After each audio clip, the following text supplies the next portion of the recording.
So you finally got your hands on Nona's birth certificate, translated it into Italian, certified it, apostilled it, laminated it, and just as you were about to apply for Italian citizenship, Italy changes the rules. Yep, in true Dolce Vita, but with bureaucracy fashion, Italy just passed a new law that dramatically tightens who can claim citizenship by descent. It's called Decree Law 36, and if you're trying to claim citizenship through your Italian roots, you need to know what just happened, and fast, because it's not just a change. For some people, it's a brick wall. For others, a tight window, and for a few lucky ones, a last chance. I'm Matt Griffith with Places to Go, and in this video, I'm going to break it all down. Who's still eligible, who's been blocked, what workarounds still exist, and why now is not the time to wait and see. Grab an espresso or maybe a Chianti, and let's talk Italian bureaucracy, citizenship dreams, and your next move.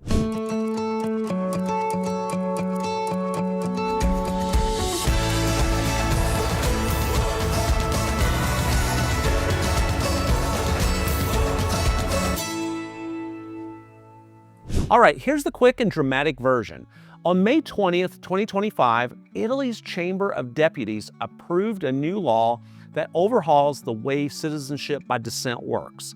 It's called Decree Law 36, and it passed both the Senate and the Chamber. No amendments, no mercy, just a full legal espresso shot straight to the ancestry.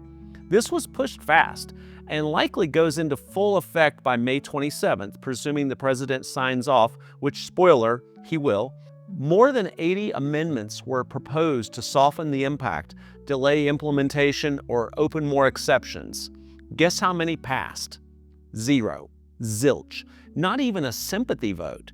So what does this mean in normal human words? Well, it means Italy has officially decided that too many people were qualifying too easily. And they just closed the door, or at least tightened the hinges on thousands of hopeful applicants around the world. But here's the thing, if you're just getting started, you're going to need a new playbook. Let's start with some good news. And yes, there is some. If you got your application submitted or locked in an appointment with a consulate before March 28, 2025, you're in the clear. It doesn't matter if your actual appointment isn't until 2026 or even later. What matters is that you got the confirmation before the cutoff. So if you got that magical email, even if it's buried under 37 spam messages and a coupon from Lidl, go find it, print it, and frame it. Now, under the new rules, here's what you need to qualify moving forward. You must have an Italian parent or grandparent who either is still alive and holds only Italian citizenship or died holding only Italian citizenship. Yes, only Italian. If Nano became a U.S. citizen in 1970 and held dual citizenship until he passed, sorry, door just slammed. And here's a twist. Even if your parent or grandparent was Italian when you were born, that no longer matters. The only thing that counts now is whether they were exclusively Italian when they died, or if they're still alive, that they never picked up another citizenship. Oh, and a quick warning. Just because you got recognized already doesn't mean your adult children automatically qualify through you. Under the new rules, they'll have to meet the same test, parent or grandparent who was 100% Italian on paper. So yeah, Italy isn't just tightening the faucet, they're installing a biometric lock with a heritage scanner. All right, now it's time for the not so fun part. Who just got blocked? If you are planning to apply through your great-grandfather or your family line includes someone who naturalized into another country, I'm just gonna say it, probably out. Let's break it down. You're no longer eligible if you didn't submit your application or get an appointment confirmation by March 28, 2025, your parent or grandparent held dual citizenship at the time of their death, your last Italian-born ancestor is a great-grandparent or further back. So yeah, even if Nona was born in Naples, made you homemade gnocchi every Sunday, and passed down the secret sauce recipe, if she picked up another citizenship before she died, the new law says, sorry, citizenship denied. But good luck with the gnocchi. Also, this one hurts. The great-grandparent rule is officially dead. You now need a parent or grandparent as your direct Italian link. No more climbing the family tree like you're on ancestry.com speedrun mode.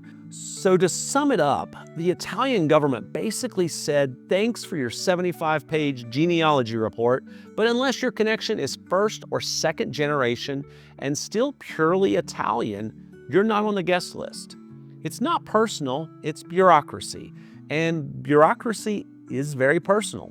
All right, now let's talk about kids, because while the new law slammed a few doors, it did leave a window open for the next generation. And by window, I mean a narrow, time-sensitive, bureaucratic vent you have to crawl through very carefully.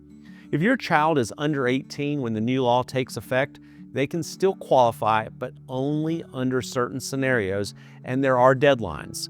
Let's walk through it. Scenario 1. Registration before May 31st, 2026. If you're recognized as an Italian citizen, either by descent or reacquisition, and your child is still under 18, you can register them through your consulate, but you have to do it by May 31st, 2026. Yes, it's basically a countdown timer on your kid's Italian passport dream. Don't miss it. Scenario 2.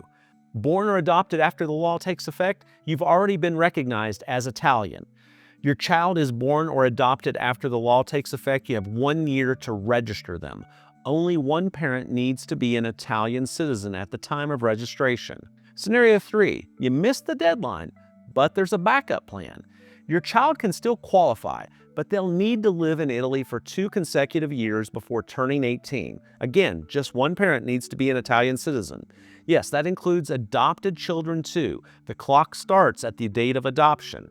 So in plain English, Italy's given you a few family-friendly escape routes, but they're on timers. They require action, and they will not wait for you to get your act together. If you've got kids under 18 and you're getting recognized yourself, move fast. This is one of the last wide-open lanes left. Okay, this one's for those of you who are thinking, wait, my Italian citizenship was taken from me or my family generations ago. Do I have any shot at getting it back? Well, surprisingly, the answer is yes. If you or one of your living ancestors lost Italian citizenship by naturalizing in another country before August 15, 1992, you may now have a way to reacquire it without even living in Italy. Here's how it works. You submit a declaration at your local consulate. No residency in Italy is required. The window opens July 1st, 2025, and it closes December 31st, 2027. So yes, Italy basically gave you a 2.5-year VIP pass, but you have to use it during that window. Some important notes, this only applies to living people, so sadly, no bringing back nonno via paperwork seance. And this is about reacquiring your own citizenship, not magically giving it to your kids or grandkids.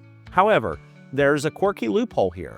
If your parent or grandparent is alive, qualifies for reacquisition, and is willing to renounce any other citizenships they have, they could become a qualifying ancestor under the new rules. Is that practical? For most people, probably not. But in theory, yes. In Italian bureaucracy, that counts as a win. So if you or a living parent or grandparent once held Italian citizenship and lost it before 1992, this may be your golden ticket. It's quiet, it's overlooked, and it won't be around forever. All right, let's say you're blocked under the new rules. You've missed the deadline, your nonno had a dual citizenship, or your link is too far back in the family tree. Italy basically said, no bloodline, no problem, but you're gonna have to move in. There's now a brand new 2-year residency path to Italian citizenship. This replaces the old 3-year version, so it's faster and honestly more straightforward than trying to trace your ancestry back to the 1800s. Here's how it works. You must have an Italian parent or grandparent. You legally reside in Italy for 2 full years. You register with the local commune, which is the city hall. You actually live there most of the time. No, renting a storage closet and living in Lisbon doesn't count.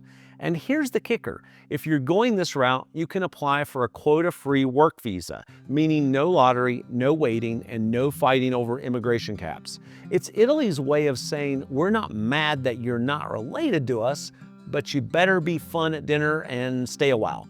This path only works if your qualifying ancestor is a parent or grandparent.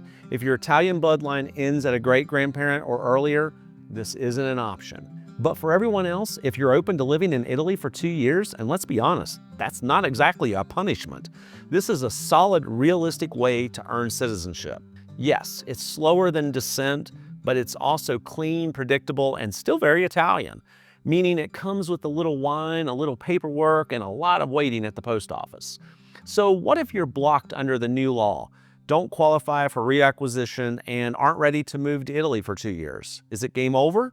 Not quite. Right now, several legal challenges are already in motion. Italian attorneys, the real ones, not your cousin Giuseppe who knows a guy, are arguing that the new law may actually violate parts of Italy's constitution. Legal challenge number 1, no appointments available. If you tried to apply before March 28th but couldn't get an appointment, and let's be real, Italian consulates are about as responsive as a broken espresso machine, you may have grounds to petition the courts. The argument, you did everything right, but the system failed you. And that shouldn't kill your citizenship claim. Legal challenge number 2, the new 1948 rule. Here's a big one.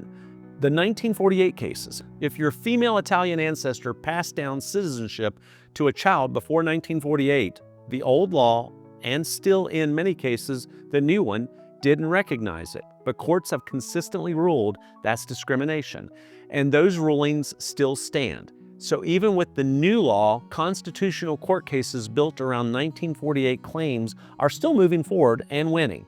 The downside, these cases take time, money, and patience. The upside, if your situation fits, they can work. So if your path to Italian citizenship feels blocked, there might be a legal back door still cracked open. You just need to know which door and who has the keys. All right, so where does this leave us? Is the dream of Italian citizenship over? For some, yes. For others, not even close. First up, keep your eye on June 24th, 2025. That's when Italy's Constitutional Court is expected to start reviewing the new law. And depending on how they rule, we could see parts of this thing rolled back, redefined, or reopened. But here's the bigger message. Don't wait, don't assume, don't snooze your citizenship game just because things got complicated. If you're still eligible under the old rules, get your documents in now. If you're blocked, start mapping out your plan B. Legal challenge, reacquisition, residency path, or maybe it's Italy's not your only option, and we're telling that. Or maybe Italy's not your only option. These programs, the good ones, they don't last. When citizenship is fast, clean, and flexible, governments shut it down. Malta, gone. Spain's golden visa, gone. Italy, changing fast. So if you've got Italian roots or you're serious about planting them, this is your now or never moment. If this helped you understand the new rules, hit like.